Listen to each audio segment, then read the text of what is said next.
The following is a production of DallasCowboys.com and the Dallas Cowboys Football Club. How about them Cowboys? Yeah! Go Cowboys! This is Cowboys Storylines with Nick Eatman. What is up? It is time for another Cowboys Storyline. I'm your host, Nick Eatman, and we got another 30 minutes for you here. We're going to be rolling here. We're going to try to do things a little bit different as far as getting more questions. That's because I've said it 1,000 times. I'll say it 1,000 more. This is your show, fan show. I want to hear from you guys. I want to read messages from you guys, text line, calls, tweets. I would say come on in here, but I don't know. Security's kind of tight around here. So let's just leave it at that. That's probably good enough right there. So give us a call, 1-888-855-2297, or you can text the text line at 817-290-3298. We do have some texts already there. I think the phone lines are open. Let's go. Let's get some of those. I want to hear from you guys. Like always, we're gonna talk a little bit about storylines. I'm gonna try to move through that quicker. It starts. Usually the storylines aren't always the best. I mean, that's probably why they're stories here, especially in the middle of the week. But we find out today that Cowboys defensive end Sam Williams has been arrested on some drug and weapon charges. Getting more details. Cowboys are not making official statement on that, but they are gathering information. They're going to work directly with Sam. We'll find out a little bit more about that as the legal process continues to go through here. So he practiced yesterday. We'll see if he practices tonight. He probably will. Nothing's been determined yet on his status as far as if he's even going to be suspended by the league or anything like that. Sometimes that thing takes a long time. So we'll see exactly how it plays out with Sam Williams. Unfortunate. This is the second time now he's had an off-the-field incident. Remember, he was involved in a car wreck last December that he ended up missing a game, and it turns out he was speeding and totaled his car and had a little bit of an injury there, but nobody was seriously hurt, which was good. But that was another situation for Sam Williams, who came to the Cowboys with a few off-the-field incidents as well, but. Talented player. Cowboys are continue to work with him, and his talent showed last year in the game. He got limited snaps last year. He still led the team in tackles for losses. He was up there with 4 sacks. He was very productive despite limited role, and I think that everyone is really excited about what they see from him this year. Another bump in the road. Let's see how bad it is for him, but just something that we have to monitor there with Sam Williams. I do have some questions about him. We'll get to that here in a little bit. More storylines. Cowboys have an open practice tonight.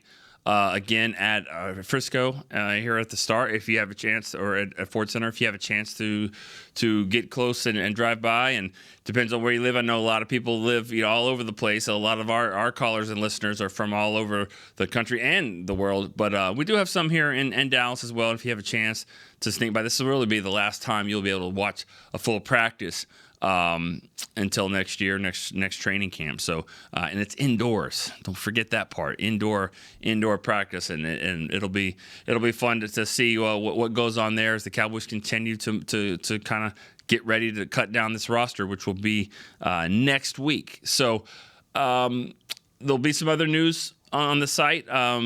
Stay tuned for that. We have some exciting news to announce later on. It'll be announced here later today regarding former players with the team. So stay tuned for that.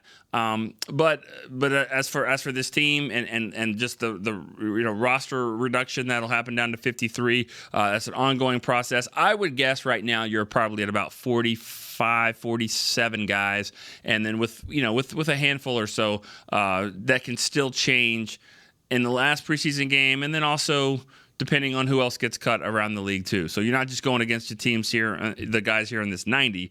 You're going up against everybody that might get cut. It's like 1,100 players that are going to get cut all at once next week. So that's a lot of players to kind of sift through and see how they relate to what you have on your roster as well. All right, let's go to the phone lines. Let's go right to it here. Let's who do we got on the line? All right, Andre from DC. What do you got? Hey, what's going on, Nick? Hey. Thanks for taking my call. Congratulations on the new show. Looking forward to the smartest half hour on the podcast run. Hey, so my question or comment is, a lot of times we go through draft season and we have to wait, years to see about draft disappointments and everything. But the thing that stuck out to me, and it's tied to the Marvion Overshown injury, is that he was the one thing that was keeping me satiated with the selection of Schoonmaker and in the second round, because I thought we would go with Osiris Torrance, to take the O-line help, and then would have still been able to get the wide receiver that Pittsburgh took, Washington, Darnell Washington. And I thought that would have been a great way to fill those two needs. But what was keeping me off of worrying about it was what we were getting from Overshown, and with him being out for the rest of the season. Now that just reminds me of how I felt about the draft. What do you think about getting a playmaking running back in the 6th round? I mean, does that factor in at all, too? I mean, I get what you're saying, but, you're like, well, I like this, but I was offset by that. But, you kind of stole one in the 6th round. I mean, I know we'll see how it plays out, but, I mean, if we're already going to judge what you think of Overshown and Schoonmaker, I think you can judge what you think of Deuce Vaughn. So, feels like a steal there. Jalen Brooks seems like a pretty good pick of 7th round. All I'm saying is that if we're already going to evaluate, it's not like it was a complete miss. And so, some look better than others, I think, what I'm trying to say at this point. Oh, definitely. And they get paid to make the decision, and they've been doing a great job over the past few years. It's just a matter of, that, wow, okay, O-line help. And a tight end that can come in and block and be a threat in the red zone, all of that stuff. But I said, they don't need my help. Well, no, we thanks for the call. I really appreciate the call, Andre, and they do. Everybody needs help. I mean, but they do a good job of drafting, and I do think that's something that we have to remember is that they get the benefit of the doubt. They should. They've drafted well enough. It's early. Schoonmaker, I get it. It's not a sexy pick, but he's going to be a guy that I think is going to have a really good role, a solid role. He's going to play a lot of snaps. Not the wow factor you had with Overshown, but I still think it's a solid pick. And as you went through the draft, they got some players that are going to help this team probably right away in Deuce Vaughn and some others, maybe Brooks, maybe we'll see what Eric Scott does. But I think so far it's looking like a pretty good draft, and I don't rule out Schoonmaker for being a good player. Looks like we have another call. Nick in Omaha, what's up? Hey, thanks for having me. Love the show so far. Thanks. Something I just wanted to talk about or have you talk about, I should say, is I know he's one of the most talked about players in sports, but do you think people are overlooking Dak a little bit? I mean, last year, his wide receiver 2 was Noah Brown for a while, and then T.Y. Hilton off the street. Gallup was there, but he couldn't get over the mental barrier, and now he has a solid veteran like Cooks, and Gallup's back to that number 3 role. I was hoping you could maybe touch on that a little bit. Thank you. Thanks for the call. I chuckle a little bit with the starting quarterback for the Dallas Cowboys getting overlooked because right outside my office, I have 2 TVs, and one of them always has ESPN, and I always see Stephen A. Smith and all those guys, and it's just Dak never seems to be overlooked to me, and that's fine, that shtick that they play, that's the WWE of sports broadcasting as far as I'm concerned. They love to talk about Dak. Everyone loves to do that. So overlooked seems kind of weird. But I know what you're saying is underappreciated maybe or not always given the benefit of the doubt, which I do think happens around here, because I think the starting quarterback here gets scrutinized a lot. Tony Romo was always considered an overrated quarterback, and I think he may be one of the more underrated quarterbacks for that reason. So about Dak, the interceptions are there. I mean, the interceptions are the interceptions. They were there. Were they all his fault? No, absolutely not. A lot of them were knocked up in the air. Some of them were bad throws and, just miscommunication. I think him being out a little bit hurt the communication with the receivers there. Whatever it was, they struggled at times. People remember the 49er loss. couple interceptions there. The week before in Tampa Bay was one of the greatest games any quarterback in the NFL has ever had. One of the greatest stat lines you can have in a game, especially in the postseason. It was forgotten quickly because of what happened in San Francisco. I get what you're saying. Underrated, underappreciated, yes, of course. But some of that is on him. Some of that he has to get better at, and I think he will. He said the right things. He's done the right things. They've added the help, like you said, with Cooks. I think it's going to be a better year for him. All right, sticking to the phone lines. We're breezing through it. Got another call. Joe in Stanford. It's my guy in Stanford. What's up? Hey, brother. How's it going? Good, man. How are you? Good. I'm a little pissed about this Sam Williams deal, I'm not going to lie. So my question is a couple things. First, do you think it matters if this substance is THC or something besides that as far as what a suspension would be?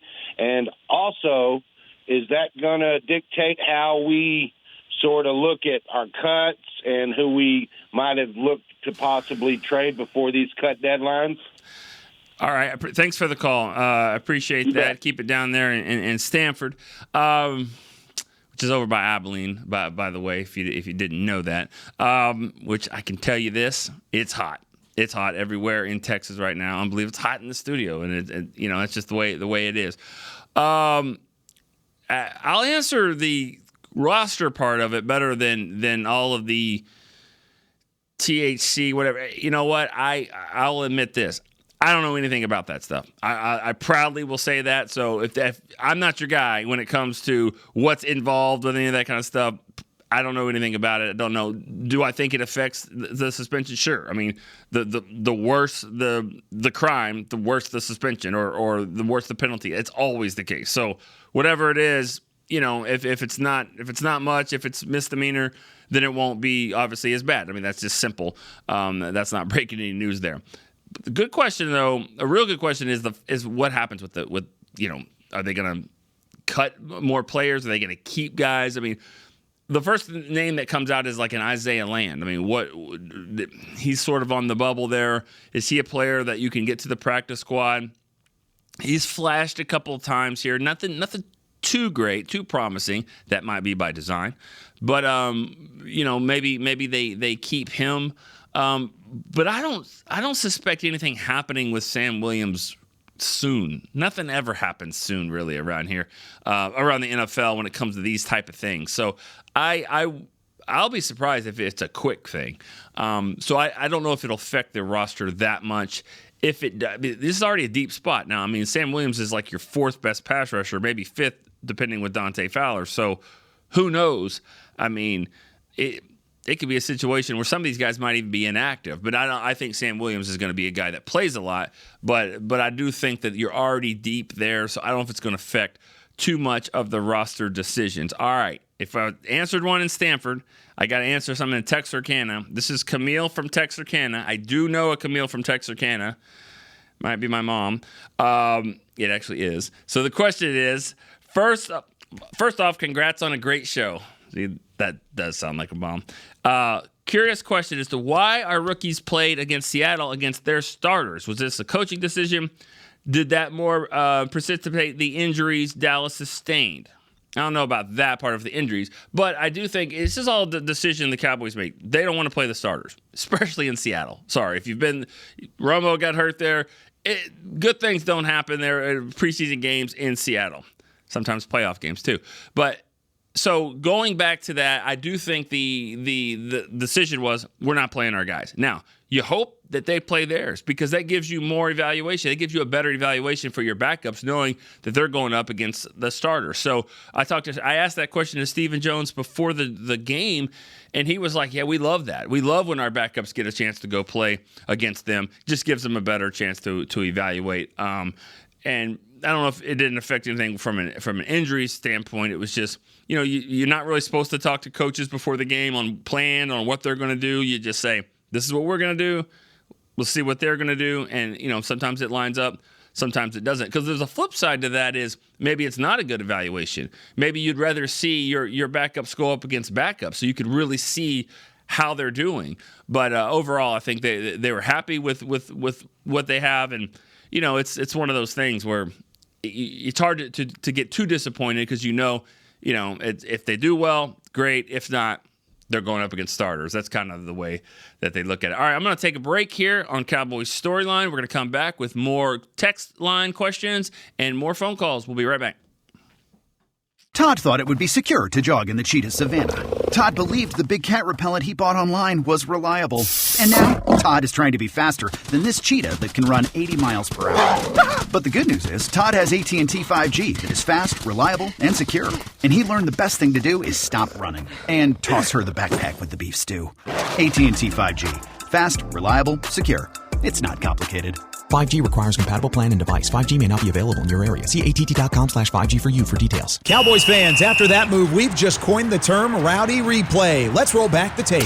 Okay, there's our mascot Rowdy cheering on the boys. And now he's on his phone, on his Bank of America mobile banking app? Staying on top of his finances with his virtual financial assistant, Erica. Bank of America's digital tools are so impressive. Cowboys fans just can't stop banking. Learn more at bankofamerica.com/can't-stop-banking. Erica is only available in the English language. You must download the latest version of the mobile banking app, only available on select mobile devices. Message and data rates may apply. Member FDIC. They say champions are remembered, but legends are never forgotten. United Ag and Turf offers a winning lineup of John Deere equipment built to tackle any challenge on and off the field. Legendary John Deere tractors, combines, residential mowers, commercial mowers, compact construction equipment, Gator utility vehicles, and a full line of golf and sports turf equipment. United Ag and Turf, the official Ag and Turf equipment supplier of the Dallas Cowboys. Visit UnitedAgAndTurf.com to find a location near you.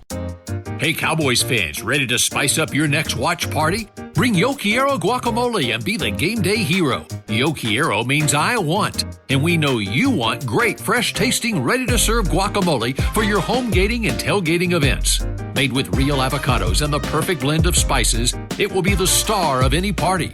You can find us at your local Albertsons or Tom Thumb in the deli section.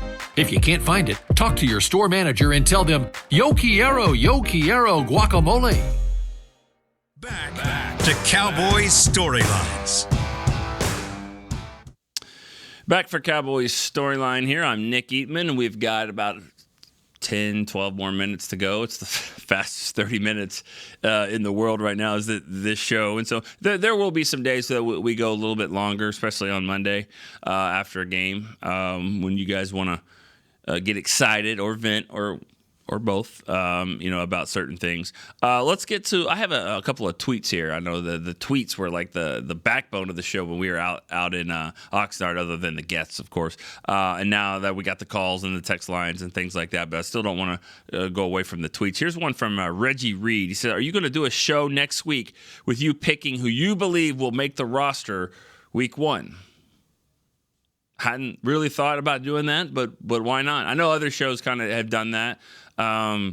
Maybe so. Monday of next week. I can, it'd be the first one after the game. We can talk about the game, but yeah, if there's time and permits there, we can get into that. And maybe the next show Wednesday. But one of those two, I don't mind doing that. That'd be kind of fun. Always good to kind of see. Like I said, I think we're talking about 5 or 6 spots, and it's hard to do because I think if these guys don't make it, it's going to be because they bring in another position, so that another player from another team. That's why it gets kind of tricky to do that. Here's one from Daniel Barnett. In your time with the Cowboys, which player has been the most disappointing based on their potential / talent level and poor decisions that kept them off the field? Big list to narrow down. I feel like this is a Sam Williams type of question. He's not on that list. I mean, this is early for him. Most talented player, disappointed. I mean, yeah, we got a few there. The one that always pops out to me, and it might be a surprise to some, and I'm sure I'm missing a few here, but I think David Irving had a chance to be really, really good. Like he was. One guy told me one time, one coach told me that they were about to, back up the Brinks truck. He was about to get that much money. He was so close for him. He had so much talent, and he just had to develop, and it just didn't work. David Irving's the first guy that I think of. I know I'm missing some. There's others. There's other draft picks, but that's just the one that pops up to me, just from a talent standpoint, that you're like, man, really would have liked to see more out of him. But if this is a Sam Williams type question, we're not there. I'm not there for that with Sam Williams. This is he's a kid. He's a good kid. He's a good kid. He's made some mistakes. He's you don't like to give excuses for anyone about, where they've come from and all that, but sometimes, he has to mature, and the Cowboys knew that going in, and they're surrounding him with people to try to help him do that. I hope they will.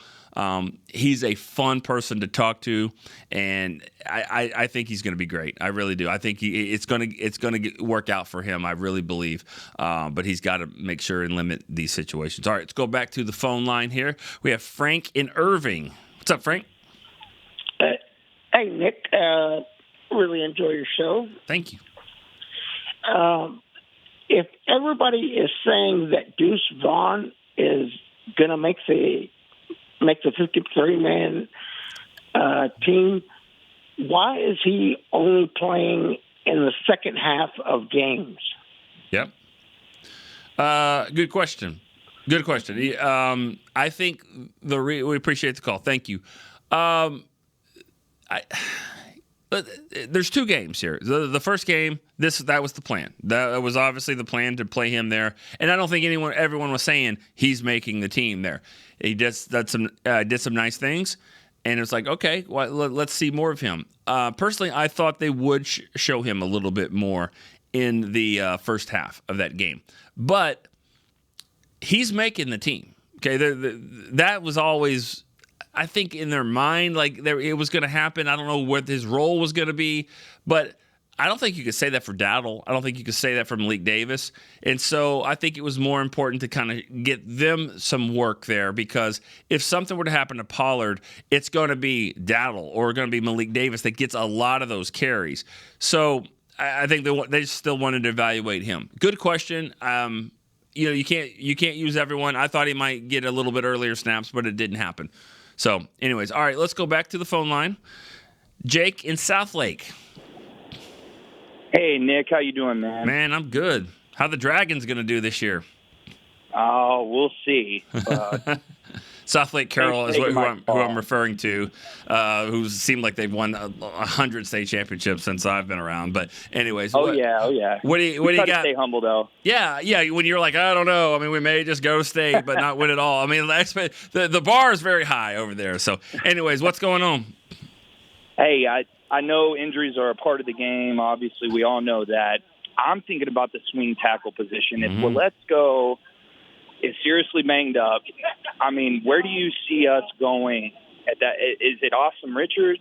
I'll hang up and listen. I just want to see what your thoughts are on the swing tackle position. I think, thanks for the call. I really appreciate it. And I think it's probably the most pressing question right now, other than kicker. But kicker, it is what it is. I mean, it's going to be Aubrey unless they just don't feel good about it, and then they'll go get someone else. But tackles just aren't sitting out there. The kickers are. The tackles are not. And so it's a concern. I think that they're going to have to maybe trade for a veteran or get a veteran that's on the street. And there's not many on the street unless there's a guy that's, like a Jason Peters type or whatever, which – if you're going to do that, specifically Jason Peters, I think you should have already done it, because you learned your lesson last year. He needs time to ramp it up for the season. So if you're going to do that, do it now. I wouldn't be opposed to that, but I think that there's other options. But I think that it's probably going to have to come from the outside. I don't know if you can trust Waletzko right now with the injuries situation, and he hasn't played that great when he was out there. So 6 through 9, 6 through 10 on the offensive line, a lot of question marks. And I just don't know if Awesome Richards is ready to be the guy to be the swing tackle for both, knowing that Tyron Smith is the left tackle. I mean, it's almost like you got to have another guy that you really, really feel comfortable with, and that person's not there. So that's what's kind of tough right now, I think, for the situation, just because you really don't have another guy that you can lean to. All right, let's go to the text line. We have Carrie will win from the Noke. All right. Will Micah be more prone to offsides penalties this season with his ramped up aggression and his trying to get more sacks. What's the over/under on that? I'll take 20. I'll take 20. I'll take 20 offsides. I would do that.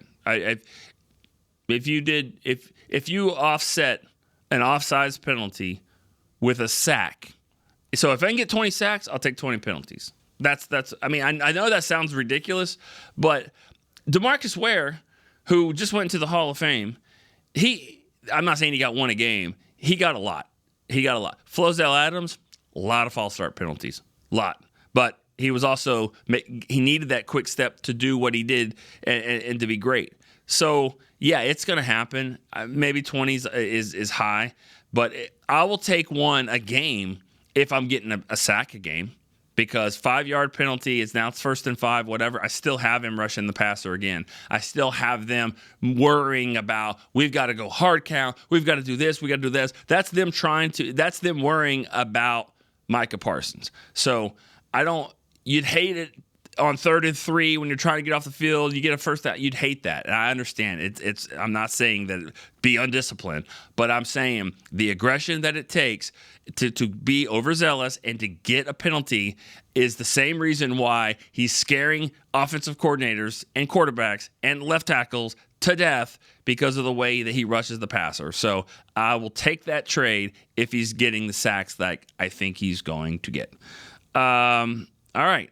Let's get some more questions here. Man, sorry, this one was. I don't think it was actually for this show. This was for a different show. It said he doesn't love the studio. And he's also from Philly. So, shocker. Anyways, all right. I think maybe I got one more question, and then we have no more phone calls right now. All right, one more question here. It's more about Sam Williams, and do you possibly see a suspension with Sam Williams, and what the Cowboys are going to lose with him if he's not on the field? Again, if you just joined us, too late because we're almost done. But we did talk about Sam Williams a little bit, and hey, he was arrested on Sunday for drugs and weapon charges. Don't know a lot of more details than that. They're still the Cowboys are monitoring through that. It might take a little bit for anything to come out of this. If there is going to be a suspension, it probably won't be soon.